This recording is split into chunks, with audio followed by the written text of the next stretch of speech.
Hi, Haka. Good morning. It's Nikki with So Yupik. So I wanted to just make a video and just don't.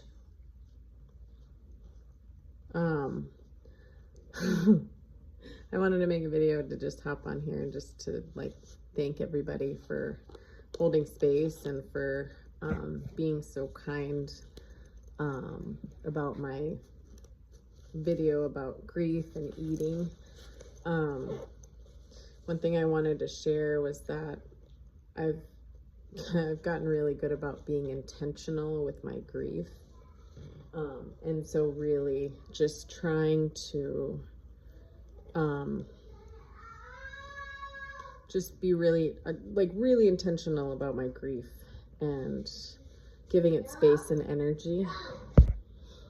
So giving it the space and energy, because typically what I used to do was I would hold it in, and then I would just explode and I would just crumble to the ground and just be crying uncontrollably and just not be okay.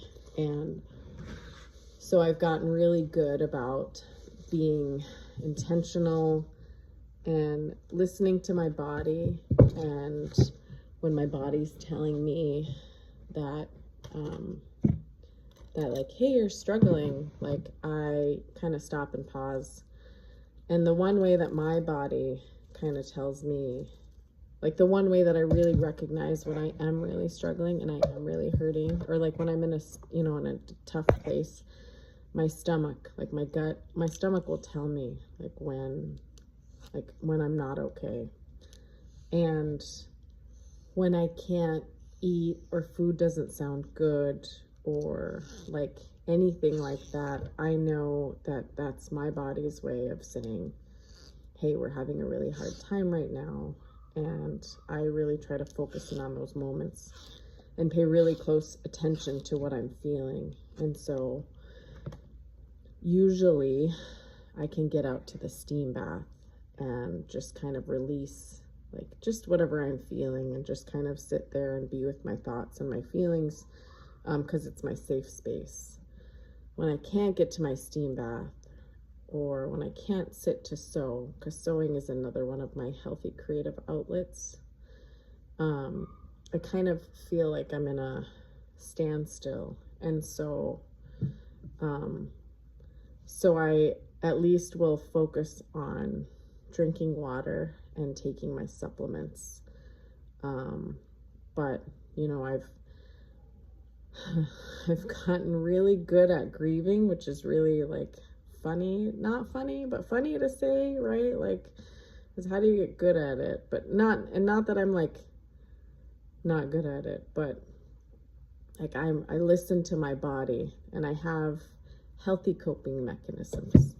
Whereas in the past I used to resort to drinking, or I would go for chew rides, because I used to chew tobacco for a long time.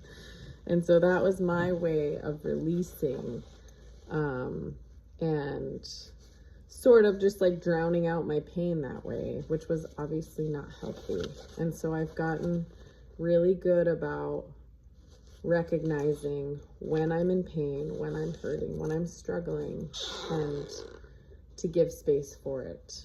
And I have been going to therapy for the last almost 4 years now. So I have an amazing therapist. She's Alaska Native, which is even better, because it's when you don't have to explain the dynamics of a Native family,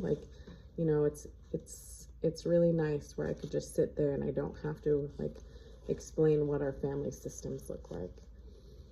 But I just wanted to hop on and just say I really just appreciate everybody just being so kind and holding space. And I do want to share, it's really important when you communicate with someone who's grieving to just to try to tell them you know, like, oh, just be grateful, you know, or just be thankful, or, because that can be really hurtful. But the meaning is there. The meaning is there. And so I just want to share, like, what, for me, when I hear, like, be grateful or be thankful, like, I am thankful and grateful every single day, but that doesn't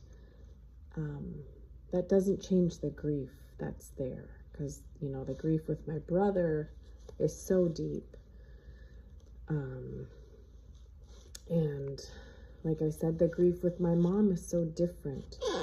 And it's not, the grief is a very different, because it's difficult when you grieve somebody your whole life who is living, and then when they do pass, it's gonna make me sound heartless, but there is a sense of peace,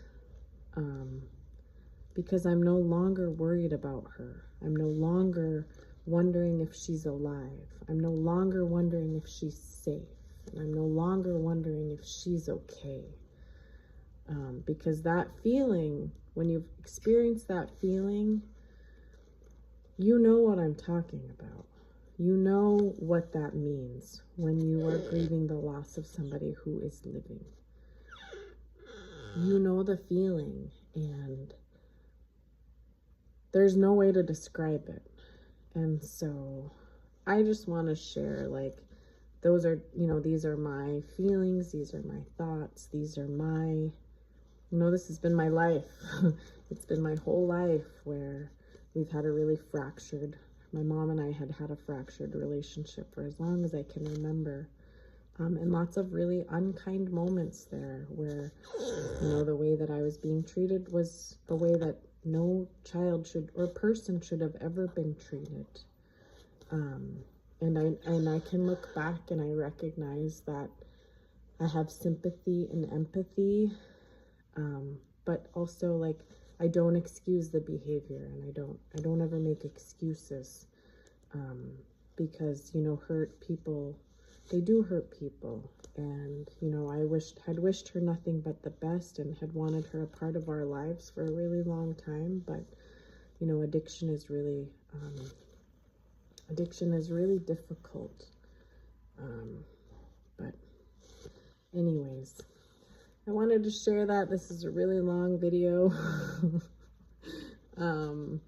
But I just wanted to share, like, Guyana to everyone who is always so kind and loving. Like, here on my spaces, my pages, like, I always want there to be kindness and love. Like, and, you know, there's no unkind things here, and there's no unkind moments, and, you know, that behavior is not welcome here. As Yupik people, we are very kind and loving and humble, and that's just a part of who we are as Yupik people. And so, anyways, I just wanted to share that.